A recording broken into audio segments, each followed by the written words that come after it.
అన్నా చెల్లెళ్ళ పండగ అనగానే మనందరికీ ముందుగా గుర్తుకు వచ్చేది రక్షాబంధనం.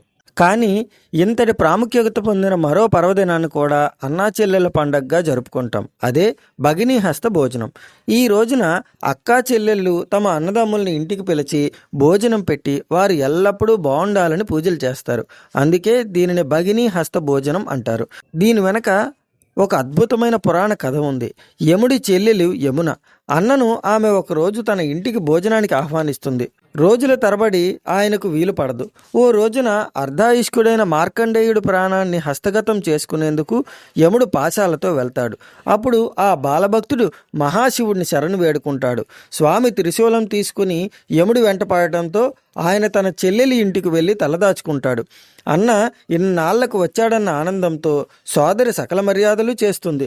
రుచికరమైన పిండి వంటలతో విందు వడ్డిస్తుంది. భోజనం చేస్తున్న వారిని సంహరించరాదని శివుడు తిరిగి వెళ్ళిపోతాడు. భక్త మార్కండేయుడు ప్రాణ సంరక్షణ జరిగినట్లవుతుంది. మరోవైపు అన్నకు తృప్తికరంగా భోజనం పెట్టాలన్న యముని చిరకాల వాంఛ నెరవేరుతుంది. శివుడి ఆగ్రహానికి గురి కాకుండా తనకు రక్షణను కల్పించిన చెల్లెలి అతిథి మర్యాదలకు యముడు ముగ్ధుడవుతాడు. ఆమెను ఏదైనా వరం కోరుకోమంటాడు. ఈ రోజున చెల్లెలు లేదా అక్క ఇంటికి వెళ్ళి ఆమె చేతి వంట తినే సోదరుడికి నరకలోక వాసం లేదా అపమృత్యు దోషం కలగరాదని యమున కోరుకుంటుంది. ఆయన పరమానంద భరితుడవుతాడు. ఏటా కార్తీక శుద్ధ విధియనాడు ఇంటికి వచ్చి ఆమె చేతి వంట తింటానని వరం ప్రసాదిస్తాడు. ఇదే రోజున తన సోదరి ఇంట ఏ సోదరుడు భోజనం చేస్తాడో అతడికి ఎటువంటి భయము ఉండదంటూ యముడు అనుగ్రహిస్తాడు. నీవు కోరిన విధంగా వరమిస్తున్నాను. అంతేకాదు సోదరుడికి ఈ రోజున తన చేతితో వండి వడ్డించే స్త్రీ సౌభాగ్యవతి అవుతుంది అని చెల్లెలి ప్రేమపూర్వకమైన వీడ్కోలు పొంది యముడు తిరిగి వెళ్తాడు. యమునకు యముడికి గల ఈ అపరూప అనురాగ బంధమే యమద్వితీయ పేరుతో అద్వితీయ పర్వదినంగా ఖ్యాతి పొందింది. సోదరి చేతి వంట కాబట్టి భగినీ హస్త భోజనంగా ప్రాచుర్యంలోకి వచ్చింది. తోబుట్టువు ఇంట్లో భోజనం చేసినప్పుడు సోదరుడు ఆమెకు చీర, పసుపు, కుంకుమ, పూలు, పండ్లు, ఇతర కానుకలిచ్చే సాంప్రదాయము ఉంది.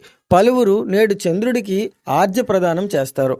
అంతకుముందు అంటే కార్తీక శుద్ధ పాడ్యమికి ముందు పూజలు అందుకుంటున్న బలి ఇప్పుడు వీడ్కోలు పొంది పాతాళానికి వెళ్తాడని కొందరు విశ్వసిస్తారు. ఇదే పర్వదినాన యముడితో పాటు చిత్రగుప్తుడు కూడా మహిళల పూజలు అందుకుంటాడు. ఈ రోజు చేసే దాన ధర్మాల కారణంగా విశేష పుణ్యఫలం ప్రాప్తిస్తుందని భక్తుల నమ్మకం. ఈ పర్వదిన ప్రత్యేకతను స్మృతి కౌస్తుభం, చతుర్వర్గ చింతామణి, భవిష్య పురాణం వంటి గ్రంథాలు విపులీకరించాయి. ఈ యాంత్రిక యుగంలో కుటుంబ సభ్యుల మధ్య పరస్పర అవగాహన, సంబంధ బాంధవ్యాలు క్రమక్రమంగా సన్నగిల్లుతున్నాయి. వాటిని తిరిగి నెలకొల్పడానికి, పునరుద్ధరణ ద్వారా భారతీయ కుటుంబ వ్యవస్థ వెలుగొందేలా చేయటానికి ఇటువంటి పండుగలు ఎంతో దోహదపడతాయి. ఆర్థిక బంధాల్ని ఆర్ద్రపూరితంగా మార్చేవి, అందరూ ఒకరినొకరు ప్రేమపూర్వకంగా పలకరించుకోవడానికి వేదికగా నిలిచేవి ఇటువంటి పర్వదినాలే. అనుబంధాలను గుర్తు చేసుకోవడమే కాక రేపటి తరాల వారికి వీటి ప్రాధాన్యం తెలియజేయాల్సిన అవసరము ఎంతో ఉంది. ఇవన్నీ పెద్దలు ఆశించి ఉపదేశించినవి. వీటిని తూచా తప్పక ఆచరణకు తెచ్చినప్పుడే సంస్కృతి సాంప్రదాయాల పరిరక్షణ సుసాధ్యమవుతుంది.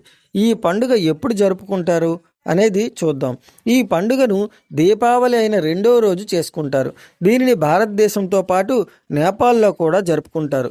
ఈ రోజున సోదరులను ఇంటికి పిలిచి వారి నుదుటన బొట్టు పెట్టి హారతి ఇచ్చి మిఠాయిలు తినిపించి అక్కా చెల్లెళ్ళు వారికి శుభాకాంక్షలు తెలుపుతారు. తమ సోదరులు ఆరోగ్యంగా ఉండాలని దేవుణ్ణి ప్రార్థిస్తారు.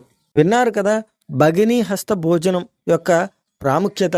ఇంతవరకు మీరు మా ఛానల్ని సబ్స్క్రైబ్ చేసుకున్నట్లయితే ఇప్పుడే సబ్స్క్రైబ్ చేసుకోండి.